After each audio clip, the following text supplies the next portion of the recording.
बरं तुम्ही म्हणता ते सगळं खरंय, पण दादासाहेब जगतापला कधी जामीन भेटेल ते सांगा. मॅडम मी जर विचार केला त्यांना 2 दिवसात पण जामीन देऊ शकते, पण माझी इच्छाच नाहीये का त्यांना जामीन देण्याची. का माझ्या नवऱ्यासोबत लफडं करायचंय? मॅडम करायची गरज नाही, ऑलरेडी आहेच.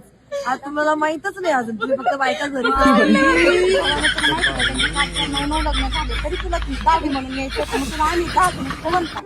10 जणींमधून काही गायब झालं, 4 जणी आहेत, मग तुझं काय अवतार करीन? अगं दाखल झाले मी कोण आहे विचार कर बघू एवढे. माझ्या तोंडावर काय नको केरसुने भुगल्या तोंडाचे, मग तुझं काय करून आम्ही सांग. अगं डुचके त्या नवऱ्याला विचार ना, दादाला विचार, ते मला हाकच काय म्हटले. तूच माझ्या नवऱ्याला फसवलं, अशी माझ्या नवऱ्याकडे हे आहे ना. ते हे काय कामाचं नाही, मी महिन्याला मी किती कमावते. नवऱ्याला 9-10 जणी असतात, पण माझी का गरज पडली हे दोन विचारायची.